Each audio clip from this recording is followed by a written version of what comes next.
अस्सलाम वालेकुम। हमारी आज की वीडियो जो है वो है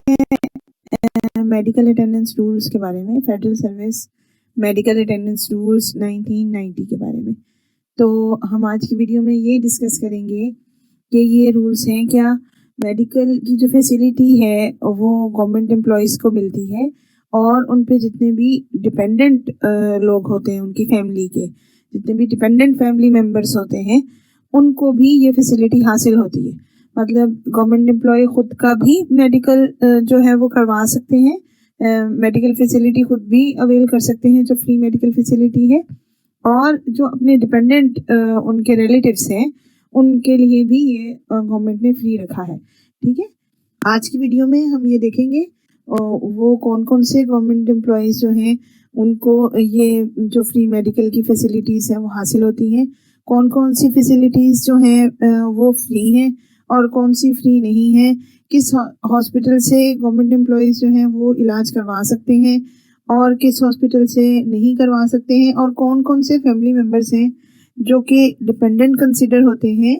गवर्नमेंट एम्प्लॉय पे, और किन किन फैमिली मेम्बर्स का वो इलाज करवा सकते हैं। ठीक है, और इलाज कितनी किस्म का इलाज है जो कि गवर्नमेंट एम्प्लॉयज़ जो हैं वो करवा सकते हैं। मतलब हर तरह का इलाज जो है वो इस फैसिलिटी के अंडर नहीं आता है। तो आज हम ये देखेंगे कि कौन किस किस तरह का इलाज है जो कि गवर्नमेंट मुलाजमीन जो है वो फ्री करवा सकते हैं। अच्छा, अब मैं आपको सबसे पहले ये बताती चलूँ कि ये compilation of fundamental rules 2018 volume 2 है, यानी जो FR एंड SR है, फंडामेंटल रूल्स सप्लीमेंट्री रूल्स, ये उसकी कंपाइलेशन है, 2018 का वॉल्यूम 2 है। तो ये मैंने नेट से ही डाउनलोड किया हुआ है, ये PDF जो है, तो वहीं से मैं आपको ये रूल्स पढ़ के सुनाऊंगी और फिर उसके बाद उसको एक्सप्लेन करने की कोशिश करूंगी। अच्छा जी, रूल नंबर 1 है, दीज रूल्स में be called the federal services medical attendance rules 1990। यानी ये रूल्स जो हैं इनको कहा जाएगा federal services medical attendance rules 1990। ये इसका मतलब है ये 1990 में आए थे, और जो इससे पहले के रूल्स थे 1958 के, जिनको मेडिकल अटेंडेंस रूल्स कहा जाता था, तो वो इन्होंने आके उनको सुपरसीड कर दिया था और उसके बाद ये रूल्स जो हैं वो लागू हो गए थे। इसका रूल नंबर 1 का ही सेकंड पार्ट है, they shall apply to government servants other than those in railway service. यानी ये सारे गवर्नमेंट सर्विस पे लागू होंगे, लेकिन रेलवे सर्विस में जो है उन पर लागू नहीं होते। whose conditions of service are prescribed by rules made or deemed to be made by the federal government when they are on duty or on leave or under suspension in Pakistan or on foreign service in Pakistan। यानी ये rules जो हैं वो सब पे लागू होंगे, वो फेडरल गवर्नमेंट सर्वेंट्स जो कि ड्यूटी पर हैं, वो सर्वेंट्स जो कि लीव पर हैं, वो सर्वेंट्स जो कि अंडर सस्पेंशन है, मतलब जिनको सस्पेंड किया हुआ है वो भी, ठीक है, पाकिस्तान में, और जो पाकिस्तान की फॉरेन सर्विस में है वो लोग भी इसमें शामिल होंगे। अच्छा जी, इसी का रूल नंबर 2 है, in these rules unless there is anything repugnant in the subject or context. Government servant अब ये बता रहे हैं कि एक्चुअली इन रूल्स में जो ये स्पेसिफिक टर्म्स यूज हुई हैं उनका क्या मतलब है। ठीक है, government servant means the serving and the retired government servants, यानी जो सर्विंग हो या रिटायर्ड हो, दोनों के लिए ये लागू होते हैं, दोनों के लिए ही ये ठीक है। बी है, authorised medical attendant means in the case of government servants in BPS 1 to 15 medical officer, यानी ऑथराइज्ड मेडिकल अटेंडेंट जो है वो BPS 1 to 15 के लिए मेडिकल ऑफिसर होता है, और in the case of government servants in BPS 16 and above civil surgeon, associate physician and assistant surgeon. और जो BPS 16 एंड अबव है उनके लिए civil surgeon, associate physician and assistant surgeon, ये जो है वो उनके ऑथराइज्ड मेडिकल अटेंडेंट्स हैं। District means the district in which the government servant falls ill, यानी डिस्ट्रिक्ट वो जगह होगी जहाँ पर गवर्नमेंट सर्वेंट जो है वो बीमार हुआ है। डी है family, family means parents, husband, wife, legitimate children and step children of government servants, parents, sister and minor brothers residing with the Holi dependent upon him. ठीक है, यानी फैमिली में आपके हस्बैंड, वाइफ,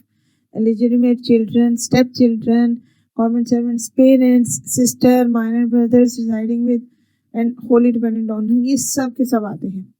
यहाँ पर ये देखिए एक्सप्लेनेशन नंबर 1 है, wife of a government servant shall be deemed to be wholly dependent upon him so long as he is not judicially separated, and where the wife herself is a government servant, that is the servant of the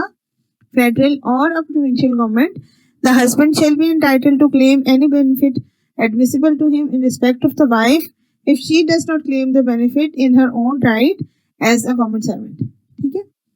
अच्छा, अब wife जो है government servant की वो Holi dependent ही consider की जाएगी as long as वो judicially separate ना हो गई हो, यानी उनमें सेपरेशन ना हो गई हो और वो कोर्ट की तरफ से मतलब जिसके ऑर्डर हो जाते हैं सेपरेशन के, वो वाली सेपरेशन ना हो गई हो अनलेस, तो वो उस पर होली डिपेंडेंट ही कंसिडर की जाएगी। सेकंड सूरत ये है कि वाइफ जो हो वो हर सेल्फ गवर्नमेंट सर्वेंट हो, तो वो खुद हर सेल्फ अगर गवर्नमेंट सर्वेंट है तो फिर उन दोनों में से कोई एक एंटाइटल्ड होगा, मतलब कोई भी एक जो है वो इलाज करवा सकता है, या वाइफ खुद भी क्लेम कर सकती है अपनी एंटाइटलमेंट और अपने हस्बैंड के बिहाफ पे भी वो क्लेम कर सकती है, राइट। अच्छा, उसके बाद है explanation number 2, sons and stepsons of common servant shall be deemed to be wholly dependent upon him till they complete the age of 18 years and shall thereafter be deemed to be so dependent if only if he certifies that they are wholly dependent on him। ठीक है, यानी जो sons हैं या step sons हैं government servant के वो भी होली डिपेंडेंट ही कंसीडर किए जाएंगे उस पर, ठीक, सन्स भी और स्टेप सन्स भी, ठीक।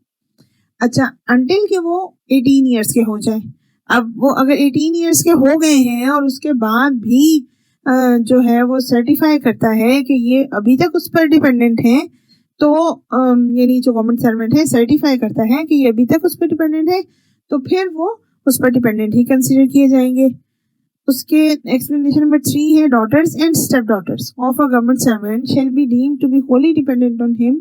Until they are married. अच्छा, जो डॉटर्स हैं या स्टेप डॉटर्स हैं वो भी उन पर गवर्नमेंट सर्वेंट पे डिपेंडेंट ही कंसिडर की जाएंगी अंटिल दे आर मैरिड, जब तक कि वो मैरिड ना हो,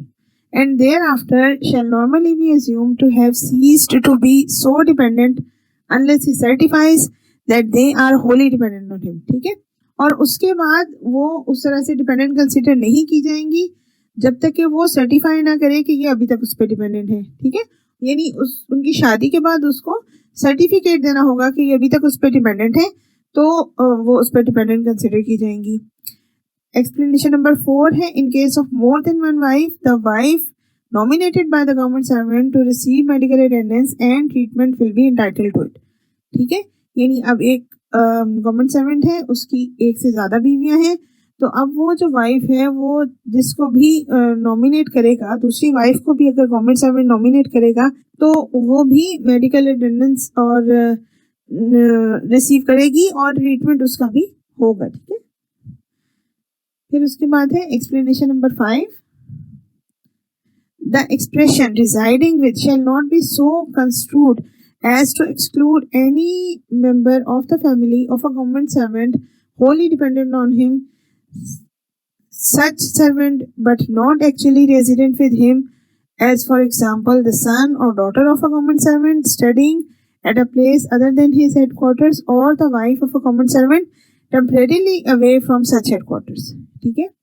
अच्छा, यहाँ पे इन्होंने रिजाइडिंग विद का जो एक्सप्रेशन है ना उसको एक्सप्लेन कर दिया है।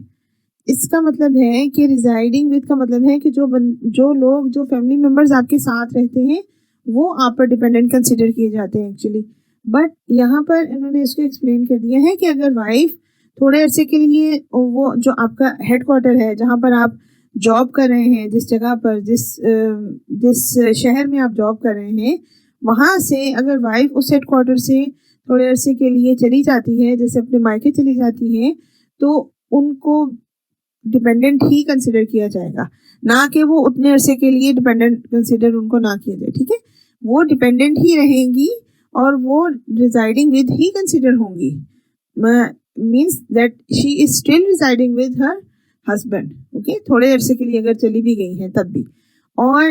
इसी तरह से बच्चों का भी है कि सन और डॉटर अगर वो चले गए हैं थोड़े अरसे के लिए, जैसे तालीम हासिल करने के लिए किसी जगह पर चले गए हैं, किसी दूसरे शहर में चले गए हैं जहाँ पर वो यूनिवर्सिटी में पढ़ रहे हैं, किसी दूसरे शहर की यूनिवर्सिटी में कॉलेज में पढ़ रहे हैं, तो इट डजंट मीन कि they are not dependent on that government servant, ठीक है। It means they are dependent on their father, ठीक है। थोड़े अरसे के लिए बेशक वो वहां से उनके घर से दूर चले गए, लेकिन they are still dependent on their parents, ठीक है। तो इसको रिजाइडिंग विद का मतलब ये नहीं लिया जाएगा कि वो जब वो साथ रह रहे हैं तो वो डिपेंडेंट है, और जब वो साथ नहीं रह रहे तो वो डिपेंडेंट नहीं है, राइट।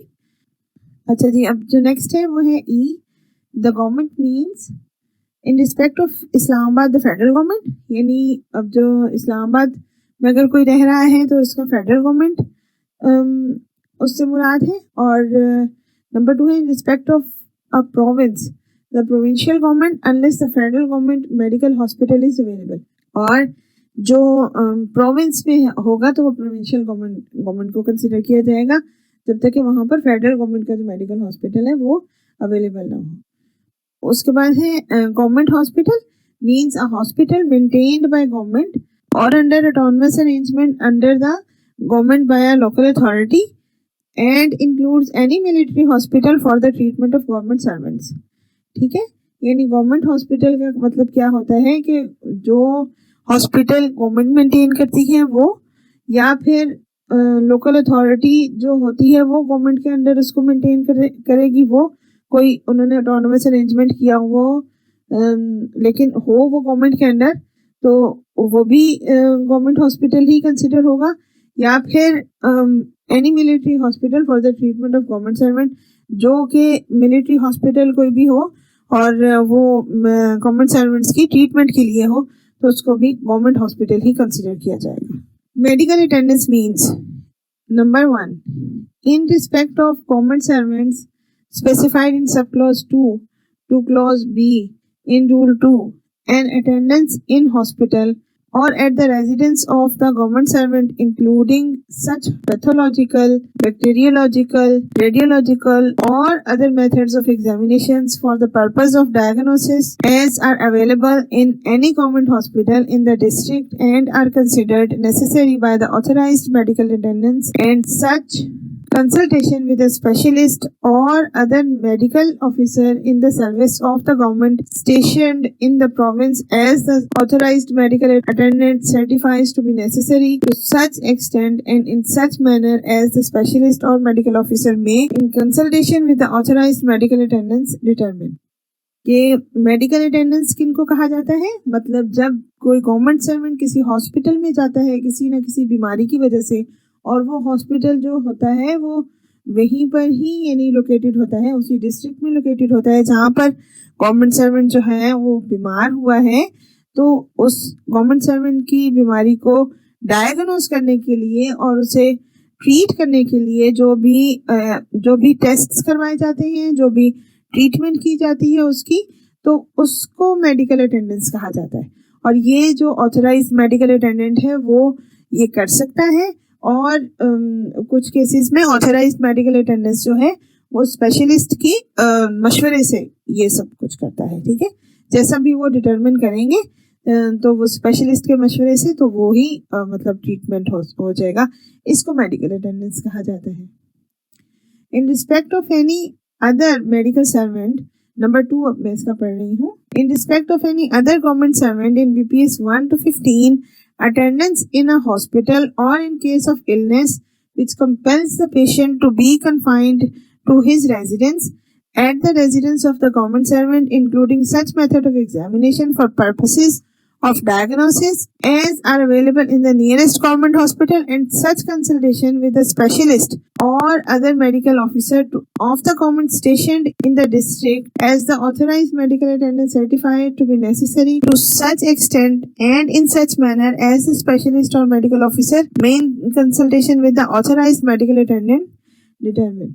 मेडिकल अटेंडेंस इसको भी कहते हैं कि ये BPS 1 to 15 के लिए है कि अटेंडेंस एट अ हॉस्पिटल और in case of illness which compels the patient to be confined to his residence, यानी वो हॉस्पिटल में अटेंडेंस हो, हॉस्पिटल वो अटेंड करे, या बीमारी हो उसको ऐसी कि जिसकी वजह से वो अपने ही घर पर जो हो उसको रहना पड़े, तो वहाँ पर रहकर अगर वो अपना ट्रीटमेंट करवा रहा है, वहाँ पर रहकर अगर वो अपनी बीमारी को एग्जामिन करवा रहा है तो उसको भी मेडिकल अटेंडेंस ही कंसिडर किया जाएगा। ठीक है, यानी वो नहीं जा सकता है ऑफिस और वो घर पर ही है या फिर उसने वो हॉस्पिटल गया है, दोनों सूरतों में उसको मेडिकल अटेंडेंस ही कंसिडर किया जाएगा। आगे एच है, patient means a government servant to whom these rules apply and who has fallen ill। यानी पेशेंट उसको कहा जाएगा जहाँ वो गवर्नमेंट सर्वेंट जिस पर ये रूल अप्लाई होते हैं और वो बीमार हुआ है। अब गवर्नमेंट सर्वेंट के जितने भी इसमें फैमिली मेंबर्स हैं इंक्लूड हैं, जो भी उसकी फैमिली के अंडर आते हैं, तो उनके लिए भी वर्ड पेशेंट ही यूज होगा। ठीक है, फिर आए है province. Province means the province in which a patient has fallen ill.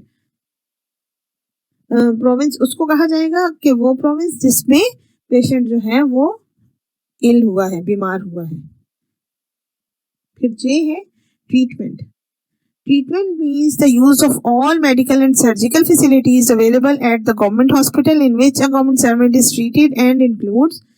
treatment का मतलब है usage of medical and surgical facilities available at government hospital, यानी surgical facilities या medical facilities जो कि आपके government hospital में available हो, उन सबको treatment consider किया जाएगा, जिसमें एक government servant को treat किया जाता है। ठीक है, नंबर 1 है the employment of such pathological, bacteriological, radiological or other methods as are considered necessary by the authorised medical attendant. ठीक है, यानी आपके जितने भी टेस्ट हैं वो सारे इस ट्रीटमेंट के अंडर आते हैं। नंबर 2 है the supply of such medicine, vaccines, sera or other therapeutic substances as are ordinary available in the hospital. यानी जितनी भी मेडिसिन या वैक्सीन वगैरह अवेलेबल होती हैं आपके ट्रीटमेंट के लिए हॉस्पिटल में, ऑर्डिनरी अवेलेबल होती हैं, यानी आमतौर पर जो चीज़ें अवेलेबल होती हैं उन सब चीज़ों की सप्लाई भी अंडर ट्रीटमेंट ही आती है। जैसे कि फॉर एग्जांपल किसी को ड्रिप लगनी है तो वो जो ड्रिप लगने वाला सामान है या ड्रिप है तो वो भी ट्रीटमेंट के अंडर ही आएगा। नंबर 3 है the supply of such medicine, vaccines, sera or other therapeutic substances not ordinarily so available as the authorized medical attendant may certified in writing to be essential for the recovery or for the prevention of serious deterioration in the condition of the government servant। ठीक है, यानी अब in case of emergency ordinarily नहीं भी available होती है। ठीक है, एक तो चीज़ें ordinarily अवेलेबल होती हैं वो भी ट्रीटमेंट के अंदर आती हैं, लेकिन इन केस ऑफ इमरजेंसी उनकी कंडीशन देखते हुए, गवर्नमेंट सर्वेंट की कंडीशन देखते हुए जो चीज़ें ऑर्डिनरीली नहीं भी अवेलेबल होती हैं, यानी आमतौर पर नहीं भी अवेलेबल होती हैं, वो चीज़ें भी ट्रीटमेंट के अंडर ही आती हैं। अब अगर ऑथराइज्ड मेडिकल अटेंडेंट ये लिख देता है कि हम फलां टेस्ट हमें करवाने हैं या फलां चीज़ इसका ट्रीटमेंट के लिए आपको चाहिए और वो आप कहीं बाहर से परचेज करते हैं या हॉस्पिटल उसको स्पेशली आपके लिए अवेलेबल करता है किसी भी तरह की ट्रीटमेंट को, तो वो चीज़ें भी अंडर ट्रीटमेंट ही कंसिडर की जाएंगी। नंबर 4 है such accommodation as is ordinarily provided in the hospital and is suited to his status. In case of retired government servant his status will be determined by the last appointment held. Hospital में मतलब class 1 की जो category बनी होती है उसमें अलहदा से आपको अकोमोडेशन मिलती है, क्लास 4 के लिए अलहदा से होती है, यानी जिस तरह से क्लास 4 के लिए, क्लास 3 के लिए, 2 के लिए, 1 के लिए ये अलहदा से क्लासेस के लिए अलहदा कैटेगरीज बनी होती हैं। आफ्टर, बिफोर और ड्यूरिंग ट्रीटमेंट अगर आपको हॉस्पिटल में रहना पड़े तो उसके अकॉर्डिंगली जो है वो हॉस्पिटल आपको रहने के लिए जगह देता है, तो ये चीज़ भी ट्रीटमेंट के अंडर ही आती है। और जो इन case of retired government servant इन्होंने लिखा हुआ है तो वो हम कंसिडर करेंगे जो उसने लास्ट अपॉइंटमेंट उसकी जो भी उसने हेल्ड की थी तो वो उसके अकॉर्डिंगली उसकी वो डिटरमिन की जाएगी कि उसका स्टेटस डिटरमिन किया जाएगा, उसके अकॉर्डिंगली उसको रूम्स वगैरह दिए जाएंगे। ठीक है, such nursing as is ordinarily provided to the patient by the hospital. ठीक है, नर्सिंग जो भी प्रोवाइड की जाएगी पेशेंट को हॉस्पिटल की तरफ से वो भी अंडर ट्रीटमेंट ही कंसिडर होगी। फिर नंबर 6 है the specialist consultation described in clause ji but does not include provision of the request of the government servant of accommodation superior to that described in clause 4. ठीक है. अच्छा, अब specialist consultation बिल्कुल आपको provide की जाएगी, यानी अगर आपका जो ऑथराइज मेडिकल अटेंडेंट है उसकी समझ में कोई चीज़ नहीं आ रही है और वो कह रहा है कि हमें जो है वो किसी स्पेशलिस्ट को कंसिडर करना चाहिए, तो फिर आपको वो जो स्पेशलिस्ट कंसल्टेशन है वो तो आपको बिल्कुल मिलेगी और स्पेशलिस्ट को आप कंसिडर कर सकते हैं, स्पेशलिस्ट को कंसल्ट कर सकते हैं बिल्कुल. आप अगर आपका जो ऑथराइज मेडिकल अटेंडेंट है वो रिकमेंड करता है तो आप स्पेशलिस्ट को कंसल्ट कर सकते हैं. लेकिन ऑन दी अदर हैंड जो अकोमोडेशन है वो आपके सर्वेंट के अकोमोडेशन जो है वो आप उससे सुपीरियर जो है वो नहीं ले सकते हैं. जो भी आपको अकोमोडेशन आपकी अकॉर्डिंग टू योर ग्रेड आपको मिलेगी, तो जो भी आपका ग्रेड है आप उसी ग्रेड में रहते हुए अकोमोडेशन ले सकते हैं. नंबर 7 है dental treatment. Dental treatment which includes treatment of alveolar government jaw bones. ठीक है, एल्वियोलर का मतलब है कि गवर्नमेंट जॉ बोन्स की जो डिजीज होती है वो इसमें इंक्लूड है. एक्सट्रैक्शन ऑफ टीथ, जो दांत निकाल देते हैं, वो भी इसमें इंक्लूड है. ट्रीटमेंट ऑफ डेंटल कैरीज, जिंजोविटिस,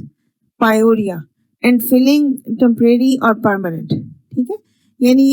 ये जो बीमारियां हैं दांतों की, ये या फिलिंग हो, टेम्परेरी हो या परमानेंट हो, of dental activities including root canal treatment, scaling, but does not include, यानी इसमें रूट कैनाल की जो ट्रीटमेंट है, स्केलिंग है, वो भी इंक्लूड होती है. But does not include dental implants. ये डेंटल इम्प्लांट्स नहीं हो सकते हैं दांतों के जो वो लगा देते हैं, नए दांत लगा देते हैं, मतलब वो. ऑर्थोडोंटिक अप्लायंसेस, जो दांतों के साथ अप्लायंसेस लगती हैं, bridging, crowning and provision of dentures. जो चीज़ें इंक्लूड नहीं हैं उसमें dental implants, orthodontic appliances, bridging, crowning and provision of dentures, मतलब ये चीज़ें इनमें जो दांतों की ट्रीटमेंट है उसमें इंक्लूड नहीं होती है. फिर नंबर 8 है the provision of artificial limbs, joints and implants. ये भी artificial limbs, joints and implants भी ट्रीटमेंट में ही आता है, ये इसकी प्रोविजन मौजूद है. द फैसिलिटी ऑफ सर्कमसिशन, सर्कमसिशन की फैसिलिटी भी इसमें ट्रीटमेंट में ही आती है.